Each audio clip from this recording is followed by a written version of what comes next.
सबल नाम का एक लड़का अपनी जिंदगी से बहुत निराश था। उसकी निराशा का कारण यह था कि वह अब तक कुछ भी नहीं कर रहा था।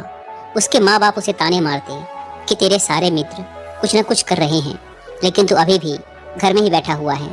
मित्रों के बीच भी अक्सर उसका मजाक ही बनता। वह कहीं जाता तो लोग उससे पूछते कि क्या कर रहे हो। उसे ये बताने में बड़ी शर्म आती कि अभी वह कुछ भी नहीं कर रहा। धीरे धीरे उसने रिश्तेदारों के यहाँ जाना और लोगों से मिलना जुलना कम कर दिया। वह ज़्यादातर समय अपने घर में ही बैठा रहता। वह अकेले में रोता, भगवान को कोसता और अपनी किस्मत को दोष देता। अब उसे अपनी जिंदगी बोझ सी लगने लगी थी। कभी कभी वह सोचता कि जब वह कुछ करने के लायक ही नहीं है तो फिर उसके जिंदा रहने का भी क्या फायदा। उसे तो मर जाना चाहिए। एक दिन वह अपने नगर की एक सड़क से गुजर रहा था। तभी उसने देखा कि एक गुरु दुख के ऊपर प्रवचन दे रहे हैं। वह भी वहीं भीड़ में पीछे बैठ गया और गुरु के प्रवचन सुनने लगा। गुरु बोल रहे थे कि दुख एक गुरु की भांति होता है जो हमें जीवन की सच्चाई दिखाता है और हमें सही से जीवन जीने का तरीका सिखाता है। आप चाहें तो अपने दुख रूपी गुरु से जीवन जीना भी सीख सकते हैं और चाहें तो उसी दुख में डूबकर बैठकर रो भी सकते हैं। सबल भी गुरु की ये सारी बातें ध्यान से सुन रहा था, लेकिन उसे गुरु की ये बातें सही नहीं लगी। उसने खड़े होकर कहा, दुख कुछ भी सिखाकर नहीं जाता, सिर्फ पीड़ा देकर जाता है। दुख की पीड़ा अनंत होती है। ऐसा लगता है इसके बाद कुछ भी नहीं होने वाला, कुछ भी नहीं मिलने वाला। मृत्यु भी उसके सामने छोटी लगने लगती है। गुरु ने कहा, आखिर क्या दुख है तुम्हें?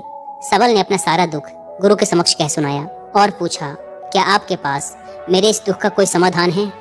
यह सुन गुरु मुस्कुराए और बोले, जिस दिन तुम्हारे जीवन में सच्चा दुख आए उस दिन मेरे पास आना, मैं तुम्हारे दुख का समाधान अवश्य करूंगा। इतना कहकर गुरु वहां से चले गए। सबल ने सोचा, क्या मेरा दुख सच्चा नहीं है? क्या जिस दुख से मैं गुजर रहा हूँ वो झूठा है? कोई भी मेरे दुख को नहीं समझ सकता। जब माँ बाप नहीं समझ पाए तो गुरु क्या समझेंगे? अपने दुखों से परेशान होकर सबल ने एक निर्णय लिया कि अब वह कुछ करके दिखाएगा। उसने एक छोटा सा व्यापार शुरू किया, लेकिन उसमें उसे सफलता नहीं मिल रही थी। पर उसके घर वाले खुश थे कि वह कुछ तो प्रयास कर रहा है। वह अपने व्यापार में जुटा रहा और उसे धीरे धीरे सफलता भी मिलने लगी। फिर उसने रफ्तार पकड़ ली और सिर्फ 3 साल के अंदर ही वह एक बड़ा व्यापारी बन गया।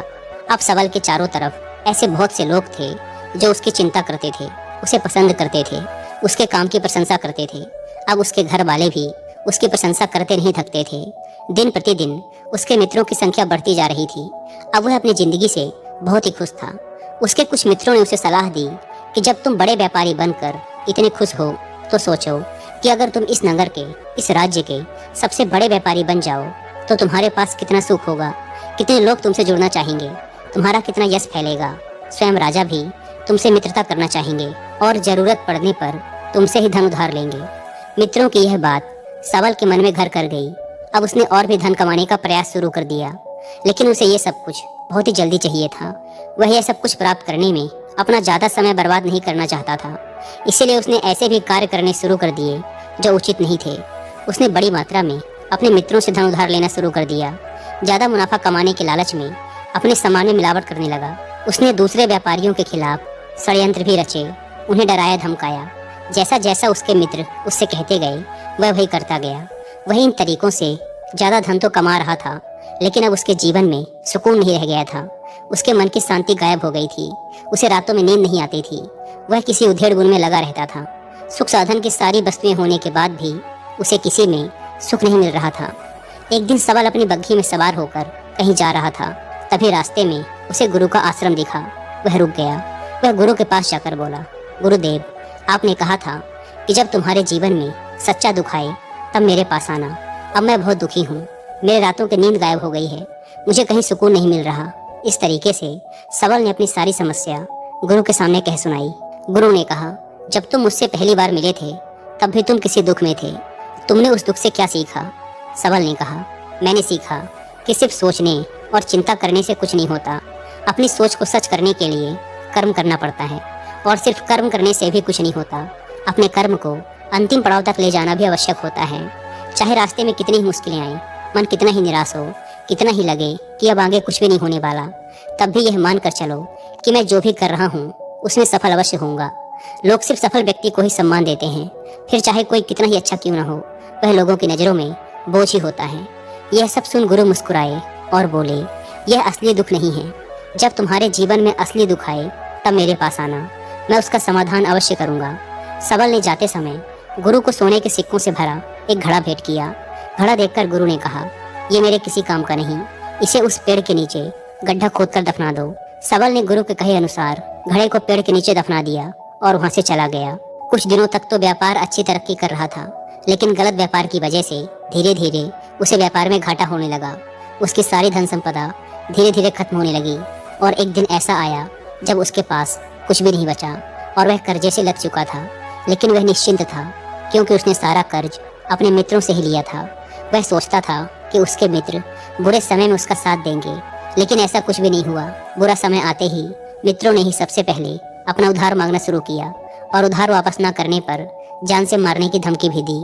उसके शुभ चिंतक, उसे चाहने वाले सब उससे दूर हो गए। उसके वो मित्र जो उसके साथ मौज मस्ती किया करते थे, अब उससे दूर भागने लगे। उसके परिवार वाले उसे उसकी गलतियां और कमियां गिनाने लगे। उसकी सारी संपत्ति नीलाम हो गई और उसके पास कुछ भी नहीं बचा। उसने अपने पिता से सहायता मांगी तो पिता ने कहा, मेरे पास ये थोड़ी सी ही संपत्ति है, अगर मैं ये भी तुम्हें दे दूंगा तो तुम्हारी माँ को कहाँ रखूंगा? ये संपत्ति ही हमारा आखिरी सहारा है। सबल के भीतर बहुत गहरा दुख था। उसके आसपास ऐसा कोई भी नहीं था जो उसके दुख को समझ सके, उसे संभाल सके। लोगों से मिले इस धोखे और विश्वासघात की वजह से वह अंदर तक टूट गया। उसे लगने लगा, अब जीने का क्या मतलब, अब तो मृत्यु ही एकमात्र सहारा है। वह आत्महत्या करने एक पहाड़ी की तरफ जा रहा था कि तभी उसे याद आया, गुरु ने कहा था, जब तुम्हारे जीवन में असली दुख आए तब मेरे पास आना। सबल गुरु के पास गया और अपना सारा दुख कह सुनाया। वह आंखों में आंसू भरकर बोला, मेरे इस दुख का समाधान कीजिए गुरुदेव। गुरु ने कहा, जब तुम्हारे जीवन में असली दुख आए तब मेरे पास आना, मैं उसका समाधान अवश्य करूंगा। सबल ने कहा, क्या अभी जो मेरे जीवन में घट रहा है वो दुख नहीं है? आखिर असली दुख होता क्या है गुरुदेव? गुरु ने कहा, सबसे पहले तुम ये बताओ कि तुमने अपने इस दुख से क्या सीखा? सबल ने कहा, मैंने सीखा कि जो लोग हमारी सफलता, हमारी तरक्की की वजह से हमारे जीवन में आए हैं वो हमें धोखा अवश्य देंगे, क्योंकि वो बुरे समय में हमारे साथ खड़े नहीं होंगे। वो केवल अच्छे समय में हमारा फायदा उठाएंगे और बुरे समय में छोड़कर चले जाएंगे। भरोसा केवल उन्हीं लोगों पर करना चाहिए जो हमारे बुरे समय में, असफलता के समय में हमारे साथ खड़े रहते हैं।